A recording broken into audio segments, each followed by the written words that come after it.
Terms of your no contact order. You don't have to give me a speech. I'm looking for Katie. She's my little sister. I raised her.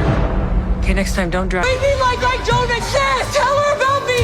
Welcome to movies stories explanation. आज हम आपके लिए लाए हैं साल 2021 की suspense thriller movie जिसका नाम है द अनफॉरगिवेबल। मूवी स्टार्ट होती है और हमें रूथ स्लेटर को दिखाया जाता है। रूथ एक पुलिस ऑफिसर की हत्या के जुर्म में पिछले 20 सालों से जेल में सजा काट रही थी। पुलिस ऑफिसर रूथ और उसकी 5 साल की छोटी बहन को घर से बाहर निकाल रहा था क्योंकि रूथ बैंक का लोन नहीं चुका पाई थी। आज रूथ की जेल से रिहाई हो रही थी। ऑफिसर विंस क्रॉस को दिखाया जाता है जो रूथ के पैरोल ऑफिसर होते हैं। ऑफिसर विंस रूथ को समझाते हैं कि उसे ड्रग्स, शराब, पब्स इन सब से दूर रहना होगा और जो लोग अपराधी होंगे उनसे भी दूर रहना होगा। रूथ की छोटी बहन कैथरीन को दिखाया जाता है जो ड्राइविंग कर रही होती है। ड्राइविंग करते हुए उसे अपने बचपन के कुछ विजन्स आते हैं जिस वजह से उसका ध्यान डिस्ट्रैक्ट हो गया था और उसकी कार का एक्सीडेंट हो जाता है। ऑफिसर रूथ को छोड़ने जा रहे होते हैं तो वो उसे अपने दोस्त की फैक्ट्री का कार्ड देते हैं जहाँ पर रूथ को एक जॉब मिल सकती थी। ऑफिसर ने रूथ को चाइना टाउन में एक घर दिला दिया था और उसी वक्त हम एक आदमी को देखते हैं जो रूथ का पीछा कर रहा होता है। कैथरीन को हॉस्पिटल में दिखाया जाता है। उसके फॉस्टर पेरेंट्स और उसकी एक बहन को दिखाया जाता है। जो आदमी रूथ का पीछा कर रहा था वो अपने छोटे भाई से मिलने आया था और ये दोनों भाई उसी इंस्पेक्टर के बेटे होते हैं जिसकी हत्या रूथ ने 20 साल पहले करी थी। बड़े भाई का नाम था कीथ और वो चाहता था कि दोनों भाई मिलकर रूथ से उसके डैड की हत्या का बदला लें, लेकिन छोटा भाई उसका साथ देने से मना कर देता है क्योंकि उसकी एक फैमिली होती है और एक छोटा बच्चा भी होता है। कैथरीन के पेरेंट्स को पता होता है कि उसका एक्सीडेंट उसके बचपन की मेमोरीज के वजह से हुआ था और उन्हें ये भी पता होता है कि रूथ जो कैथरीन की बड़ी बहन है वो जेल से छूट गई है, पर कैथरीन को रूथ के बारे में कुछ याद नहीं होता है और उसके पेरेंट्स भी रूथ की बात कैथरीन से छुपा कर रखते हैं। रूथ जॉब के लिए उस फैक्ट्री में आ जाती है जहाँ का कार्ड उसे ऑफिसर ने दिया था और वहाँ पर रूथ को एक जॉब मिल जाती है। रूथ कंप्यूटर पर अपनी छोटी बहन को ढूंढने की कोशिश करती है पर सिर्फ नाम पता होने से किसी को ढूंढ पाना नामुमकिन होता है। वो काफी कोशिश करती है पर कुछ फायदा नहीं होता है। रूथ अपने बचपन वाले घर के बाहर खड़ी होकर घर को देखे जा रही थी। घर के अंदर एक फैमिली रहती थी जिसमें वाइफ का नाम होता है लिज। लिज रूथ को देख लेती है, फिर वो अपने हस्बैंड जॉन को रूथ के पास भेजती है। जॉन रूथ के पास जाकर उससे बात करने लगता है, तब वो उनके घर की तारीफ करने लगती है। रूथ बताती है उसने इस घर में पहले काम किया था। जॉन उसे घर के अंदर बुला लाता है। जॉन अपनी वाइफ को रूथ के बारे में बताता है कि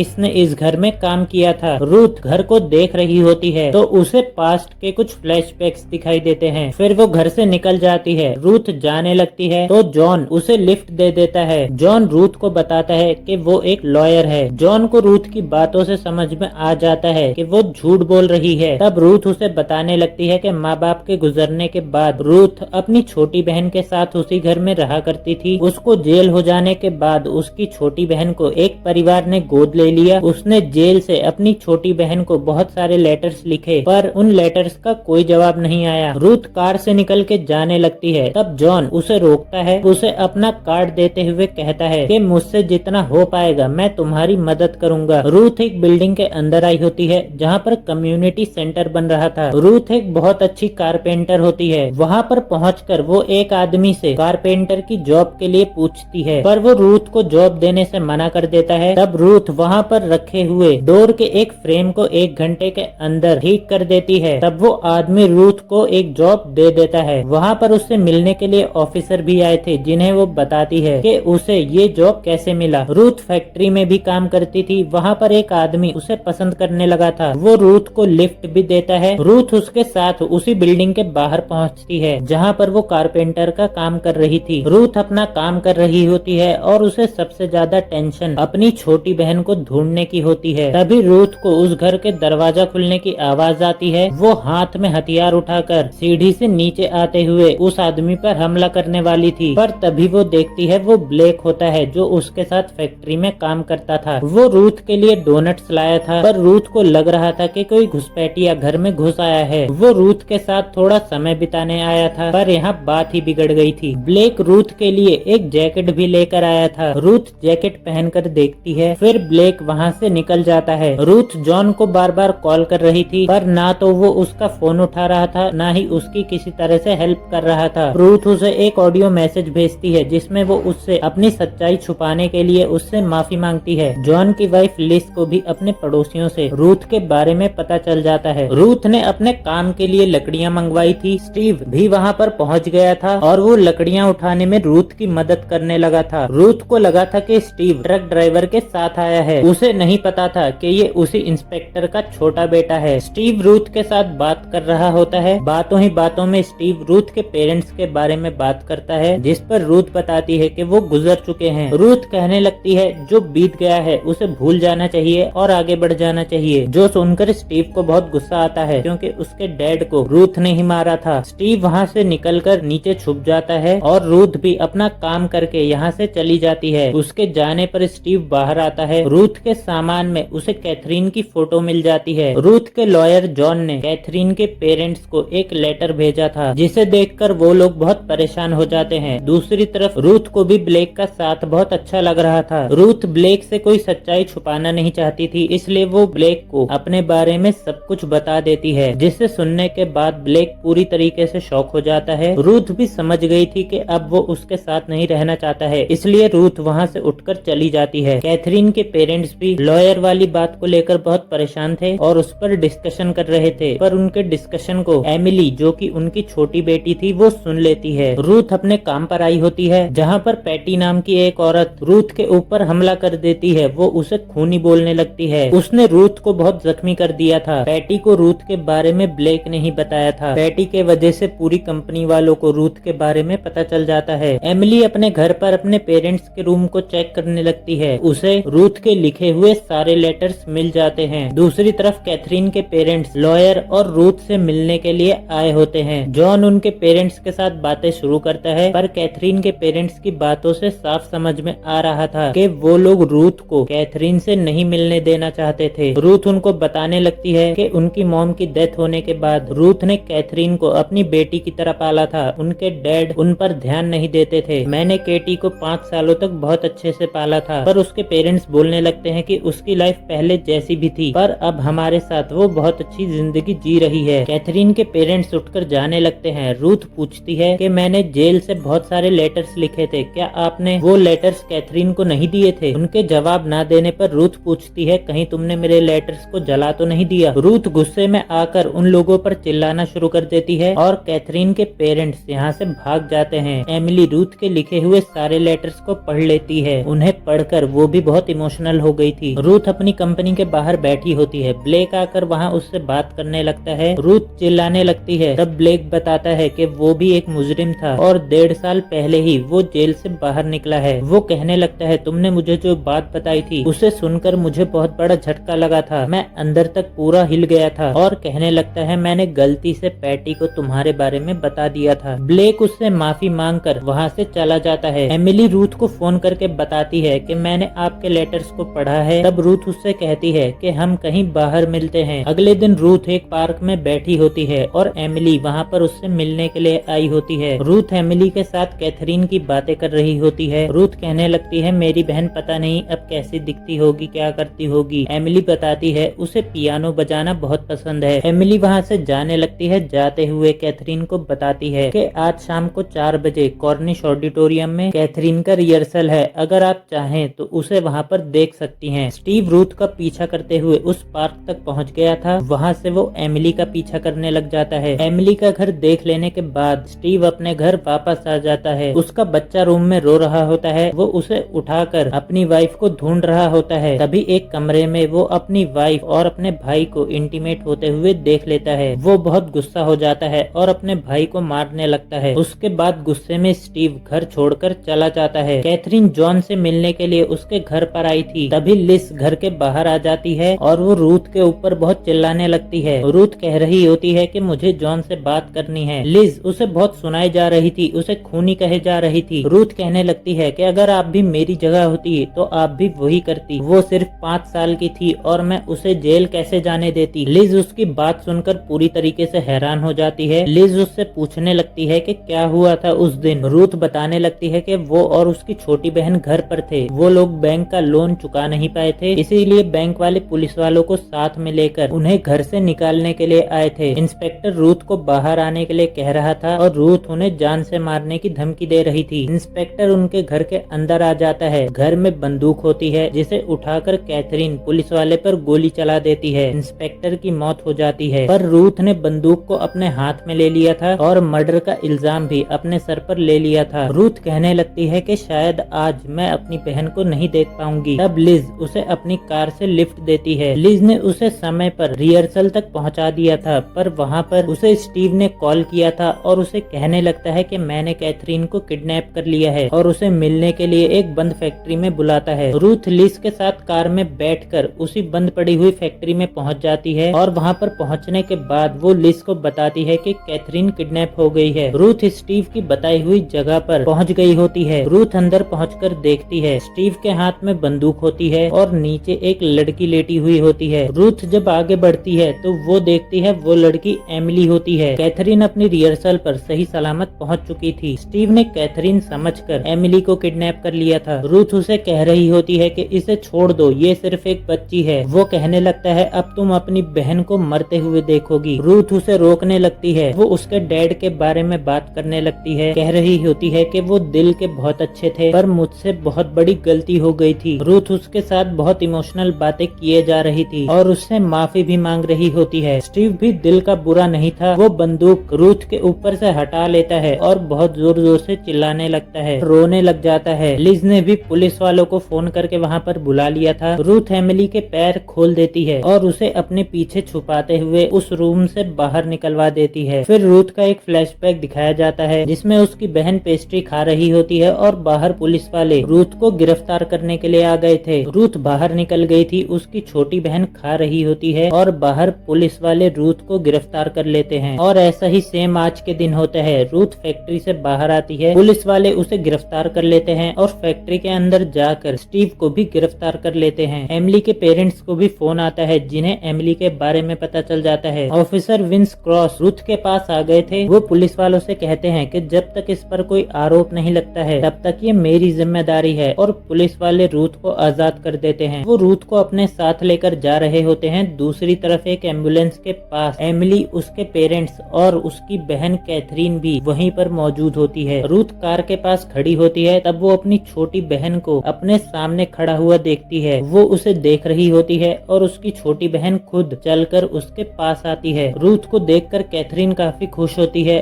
और उसे अपने गले से लगा लेती है। और आज रूथ की भी अपनी छोटी बहन को ढूंढने की तलाश पूरी हो गई थी। वो भी अपनी छोटी बहन से गले मिलकर बहुत खुश होती है। रूथ और कैथरीन दोनों को ही अपने बचपन के कुछ फ्लैशबैक्स दिखाई देते हैं और यहीं पर ये मूवी खत्म हो जाती है। ये मूवी सैंड्रा बुलक की सबसे इमोशनल मूवी थी। ये मूवी आपको कैसी लगी कमेंट करके जरूर बताइएगा। एंड मूवी पसंद आई हो तो इसे लाइक एंड चैनल को सब्सक्राइब भी कर दीजिएगा।